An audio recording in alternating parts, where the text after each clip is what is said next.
Legacy Love, a Supernal Roots Signature Series Special. This is episode 2 of 4. Greetings, my beautiful, beloved spiritual kinfolk. And what's up, my fellow extraordinary, evolutionary revolutionaries? Okay, y'all. If you listened to episode 1, you already know we went in. We named the love you didn't choose. We talked about 3 inherited love patterns: conditional, silent, and sacrificial. And we talked about that sister who realized she had been trying to finish a childhood sentence her whole freaking adult life. And if that hit you, today is going to probably hit different. Because today, we're not just naming the pattern, we're watching it move. I'm about to show you how inherited love patterns repeat in real time. In your relationships, in your friendships, in your work, in your money, even in the way you talk to yourself when nobody's listening. Because here's the thing nobody wants to admit. Most relationship pain is not random. It's not bad luck. It's not, I just keep picking the wrong people. No, love, it's typically not that. It's patterned. It's rehearsed. It's a loop. And you know, what you've been probably calling my type might actually be your wound wearing a new outfit. Yeah, let that just sit for a second. So, here's what you're going to get today. I'm going to show you something I call the pattern loop. A simple 3-step cycle that explains why you keep ending up in the same dynamics. I'm going to walk you through real-life examples across romance, family, friendship, and work so you can spot it in your own life. I'm going to tell you about a brother who sat in my session and had the same realization that sister had in episode 1, except his loop looked completely different on the surface. And I'm going to give you a 60-second interruption practice you can use the moment you feel yourself slipping into the old script. So, please, take a breath with me. Inhale. Exhale. All right. This episode might feel exposing, just to let you know, but it's not here to shame you. It's here to free you.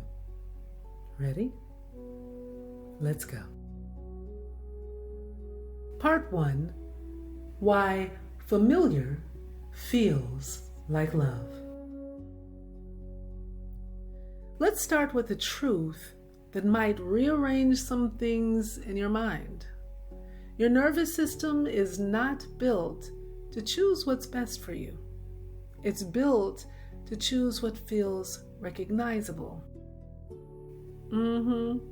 If I'm reading you, lovely. Let me say it again so that it sits in your spirit. Your body doesn't scan for healthy. Your body scans for what's known. So if chaos was familiar, calm can feel boring. If emotional distance was normal, closeness can feel suspicious. If love was conditional, consistency can feel fake.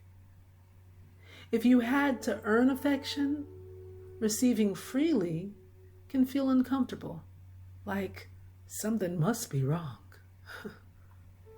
If you had to read moods to stay safe, peace can feel like the calm before the storm. That's why people say, I don't know why I keep attracting the same people, the same type. And the honest answer is often because your body keeps choosing the same frequency. Not because you're weak, not because you're broken, not because you're dumb or desperate or too emotional, but because you were trained. And training lives in reflex, not logic. Think about it like this. If you grew up in a house where love was loud and unpredictable, where 1 minute everything was great and the next minute somebody was slamming doors or giving you the silent treatment, your nervous system learned that love comes with adrenaline. So when you meet somebody calm and steady, your body doesn't say, oh, this is healthy. No. Instead, your body says, this is boring. Where's the spark? That spark, that ain't chemistry. That's recognition. That's your nervous system going, I know this one. This feels like home. Even when home was inconsistent, even when home was chaotic, even when home was somebody's mood deciding whether you got warmth or ice that day. Remember that sister from episode 1? The one who kept ending up with people who treated her like an afterthought? Her mind wanted partnership. Her subconscious and her nervous system wanted what felt like home. And home was be useful, stay quiet, don't ask for much. So every new relationship became the same house, different furniture. That's the loop. And once you see it, you can unsee it. Part 2, the pattern loop. Trigger, reflex, story. Okay, y'all, so here's the loop broken down. This is simple but powerful. 3 steps, that's it. So please do your best to remember them. Step 1, trigger. Something happens that touches your old wound. And here's the sneaky part. It doesn't have to be big. It doesn't have to be dramatic. It doesn't have to be somebody yelling or cheating or disappearing. Sometimes the trigger is a tone of voice, a delayed text, a look somebody gave you across the table, a canceled plan, a critique that felt a little too personal, a moment of uncertainty where you didn't know where you stood. Sometimes it's just a vibe shift in the room that nobody else notices, but your body catches instantly. Because your body has been catching vibes since childhood. You were trained to read rooms before you could read books. Step 2, reflex. Your nervous system responds automatically before your higher mind even catches up. Before your grown-up brain can say, wait, let me think about this. Your body has already reacted. You chase, you freeze, you shut down, you people please, you get cold, you over-explain, you over-give, you go silent or punish, you get sarcastic to create distance, you start testing love instead of building it. You pick a fight about something small because you can't say the real thing that's bothering you. And here's the thing, These reflexes were once survival strategies. They kept you safe as a child. Shutting down kept you from getting yelled at. People-pleasing kept the peace. Being the helper made you lovable. Reading the room kept you one step ahead of somebody's bad mood. The problem is, those strategies are still running your adult relationships. They're outdated software on a new operating system, and they keep producing the same results. Step 3, story. Then your mind narrates a meaning that matches the wound. This is the part that really locks the loop in place. They don't care about me. I'm always the one who gives. I knew it. I knew it was too good to be true. I'm not lovable unless I prove myself. People always leave. I can't trust anybody. See, I told you, it always ends up like this. And the story feels so true, y'all, because you've lived it before. You've got evidence. You've got receipts.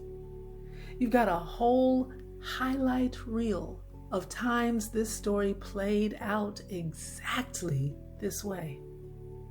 But here's what I need you to hear. The story isn't a fact. It's a filter. It's a lens that was shaped by your wound. And once that lens is active, you see everything through it. You act from the wound. You speak from the wound. You pick from the wound. You settle from the wound. And then you get the same freaking results, which reinforces the same freaking belief, which strengthens the same freaking pattern. Trigger, reflex, story, repeat. And that is the loop. And y'all, it will run your entire life if you let it. Part 3, how it shows up. Real life examples. All right, now let me make this practical so you can see it in your own life. Because this loop doesn't just live in romance, it shows up everywhere.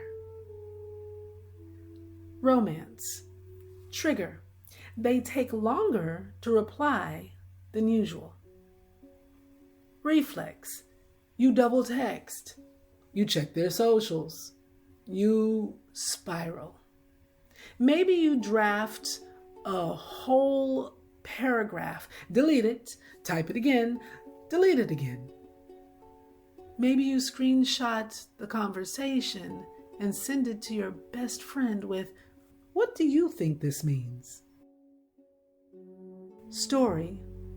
They're losing interest. I'm not enough. Here we go again. Result. You chase, overcompensate, or start a fight just to feel secure. And the kicker? They might have just been in a meeting, or driving, or sleeping, or dealing with their own stuff. But your subconscious, your nervous system didn't care about any of that. Your nervous system remembered every time somebody went quiet and it meant something bad was coming. Family. Trigger.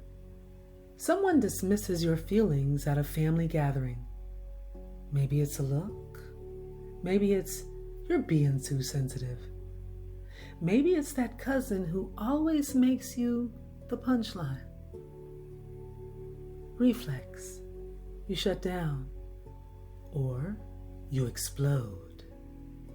Or you immediately become the peacekeeper, smoothing things over so nobody else is uncomfortable, even though you're the one who got hit. Story. My needs don't matter. They never have.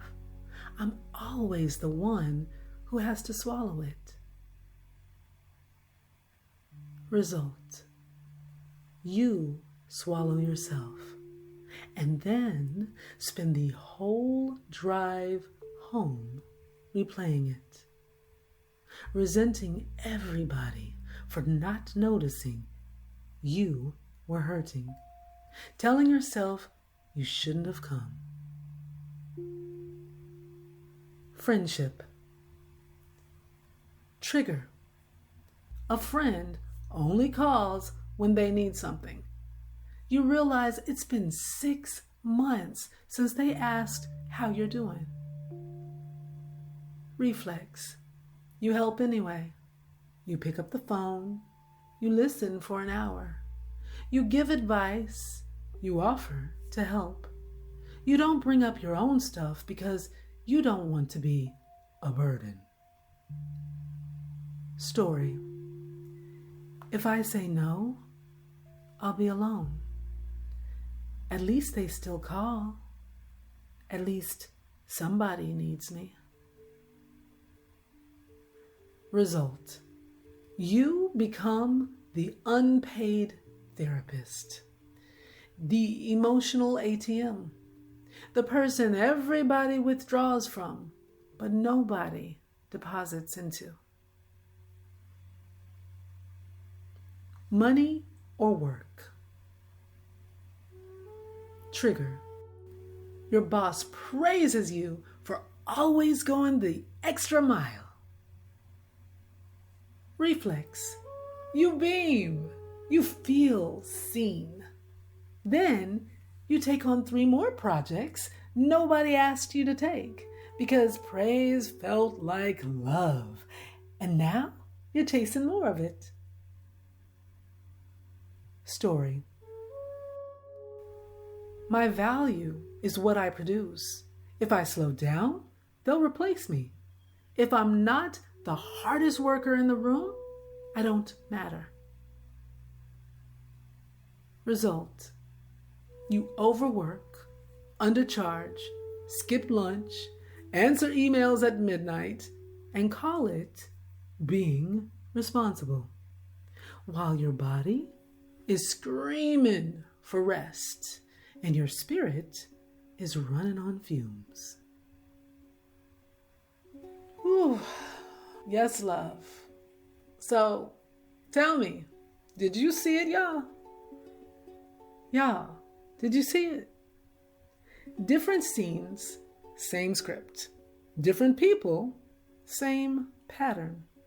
Different chapter of your life. Same inherited sentence trying to finish itself. And fam, this is not about beating yourself up. This is about catching the loop before it catches you. Because once you can see the pattern in real time, you can interrupt it. And that's what we're about to do. Part 4. A real life example. All right. So let me tell you about a brother I worked with. He came to me and said, IAYAALIS, I keep getting into relationships where I'm the provider, the protector, the rock, but nobody ever asks me how I'm doing. Nobody checks on me. I hold everybody down, and when I need something, the room goes quiet. Now, on the surface, that sounds like silent love from episode 1, right? But when we went deeper, it was actually a pattern loop. I asked him, "Tell me about your dad." And he said, "My father, he worked 3 jobs. He never complained. He never asked for help. He never cried. He just handled it. And everybody respected him for it. My mother used to say, 'Your daddy is a real man. He doesn't need nobody.'" So then I asked, "What did that teach you about what it means to be loved?" And he got quiet for a long time. Then he said, "It taught me that I have to carry everything alone. That if I ask for help, I'm weak. That my feelings are a liability. That my job is to provide. And if I do that well enough, that's supposed to be enough." And there it was, y'all. The inherited pattern. So, here's how the loop played out in his adult life. Trigger, his partner would ask, "Are you okay? You seem off." Reflex, he'd shut down. "I'm good. I'm straight." Every time. Story, if I show her I'm struggling, she won't respect me. She'll see me as less than. And the result? His partner felt locked out, disconnected, like she was living with a wall. She eventually stopped asking. Because what's the point of asking somebody who never lets you in? And then he'd feel exactly what he feared. Alone. But here's the part that changed everything for him.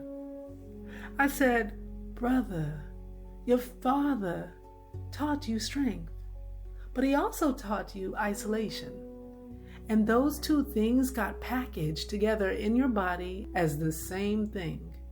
So every time you try to be strong, you also become unreachable. And being unreachable is not protecting your relationship, love. It's starving it." He sat with that for a minute. And then he said something that I'll never forget.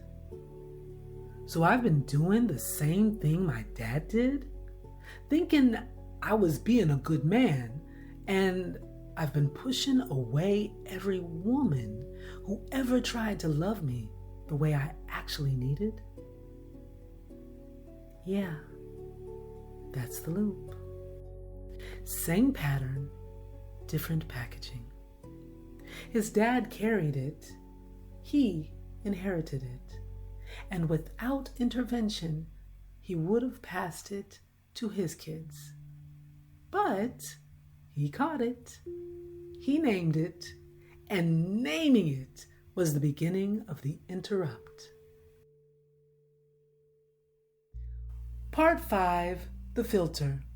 Familiar versus safe. Now, here's a relationship filter that can save you literal years of heartache. One question.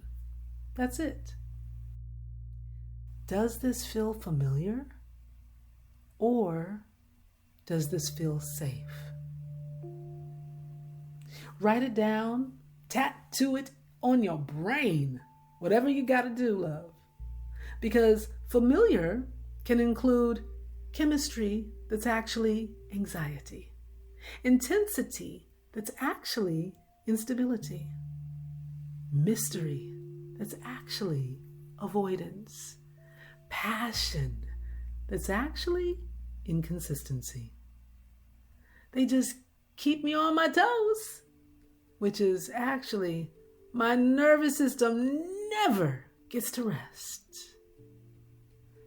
Safe looks like clarity, consistency, reliability, respect, accountability, calm. And y'all, safe doesn't mean boring. I need you to hear that, love. Real loud. I need you to hear that. Loud. Safe doesn't mean there's no fire, no passion, no excitement. Safe means your body can exhale. Safe means you're not performing to be loved. Safe means you can be your full, messy, complicated, beautiful self. And nobody punishes you for it. Love that's healthy. Love that's healthy doesn't keep you in survival mode. It builds a place inside you where you can rest. And real talk, this is the deepest love decision you'll ever make. What's familiar but harmful, that's what you gotta let go of. What's new but nourishing, that's what's worth committing to. And what taught you a lesson but doesn't belong in your next chapter? Thank it and move on. That filter, familiar versus safe, is one of the most powerful tools you'll ever use. Use it on relationships, use it on friendships, use it on jobs, use it on the stories you tell yourself. If it's familiar, but it's hurting you, it's not destiny. It's a loop.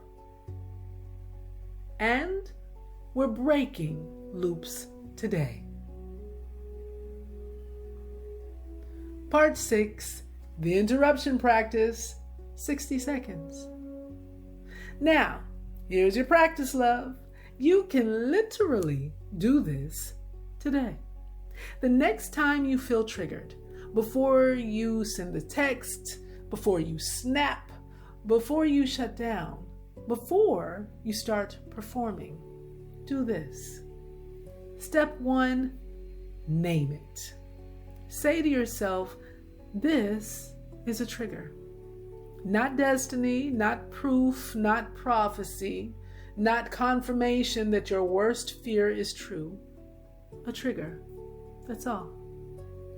Just naming it creates a tiny gap between the stimulus and your response. And that gap, that's where your freedom lives. Step 2, slow it. Put one hand on your chest.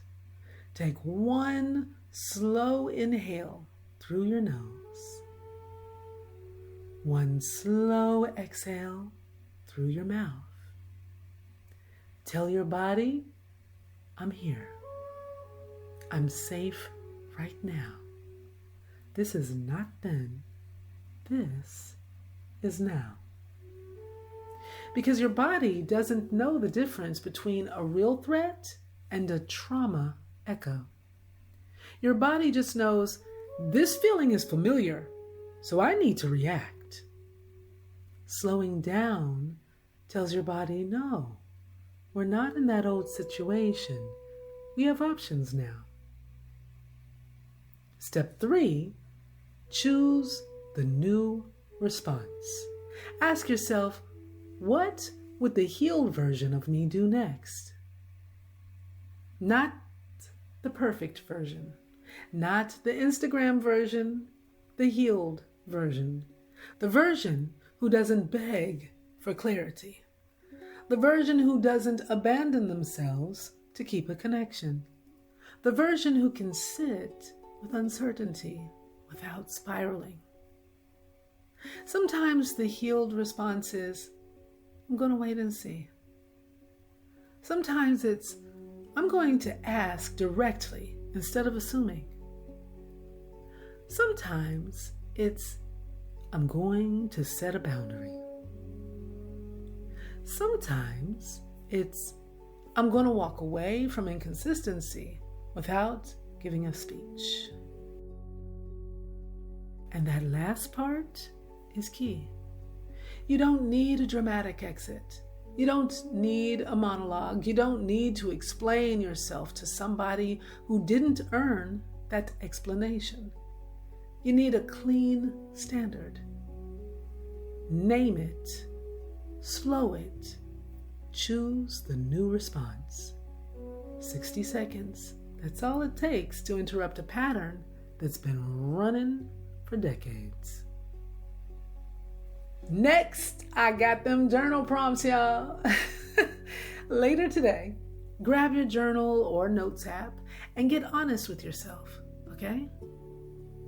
Number 1, what is my most common trigger in relationships? Not just romantic ones, all of them. What's the thing that sets me off the fastest? A tone? A silence? A feeling of being dismissed? Number 2, what is my default reflex when I'm triggered? Do I chase? Shut down? Over-explain? People please? Get cold? Go silent? Start testing?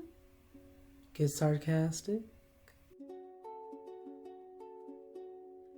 Number 3, what story do I tell myself in that moment? What's the narrative that plays on repeat? Is it, I'm not enough? Is it, people always leave? Is it, if I show them the real me, they'll bounce? Number 4, what would the safe, healed response be instead? If the loop didn't run me, if my subconscious or nervous system wasn't driving, what would I actually do? You do this enough times, the loop breaks. Not overnight, but on purpose, over and over, until the new response becomes your new normal. And that's not just healing, fam. That's legacy. Because when you break a loop, everybody who comes after you benefits. Your kids, your nieces, your nephews, your friends who are watching you change and wondering if maybe they can too. Call to action. CTA time. And if you want a guided practice, you can replay whenever you feel yourself slipping back into the old loop. Grab Legacy Love, the reset. It's a short audio experience, breath work, ancestral release, and a love-forward vow built for exactly this moment. You can go to my website, IAYAALIS.com/LegacyLove and find it there. Or check the notes. I got it there somewhere. It's a simple find. One link, one practice, one shift. In episode 3, we're going to go deeper than deep, into self-love as a legacy practice. Not as a cute quote you post on Insta, not as a spa day, not as something you say but don't actually live, as a body practice, a subconscious mind or nervous system practice, a standards practice. Because here's the truth nobody wants to say out loud. If your body doesn't feel safe, it will keep choosing familiar pain. No matter how many affirmations you say, no matter how many vision boards you make, no matter how many books you read, if your body is still bracing, your body is still choosing survival. So, in episode 3, we fix that. Love, we're going to talk about what safety actually feels like in your body. We're going to talk about reparenting in plain language, not therapy speak. And I'm giving you 3 standards so simple you'll never forget them. Remember, you're not here to finish old childhood sentences. You're here to write a new one. Let's keep going. Yes, y'all. So, this is IAYAALIS Kalimayat LOI, repping as the MDMO, the multi-dimensional mouth, right here in your ear, once again, in full support of you in all your positive manifestation endeavors. May we all continue to metaphysically and magically level up always, in all ways, to miraculously manifest forever ever. Now take all of your loveliness of that beautiful divine self and go to make it so. Ashe, Asheo. And just like that, y'all, I'm out.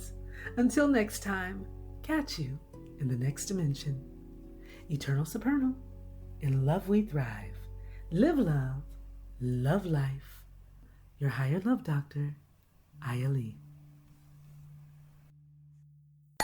You are supernal, heavenly, celestial, divine.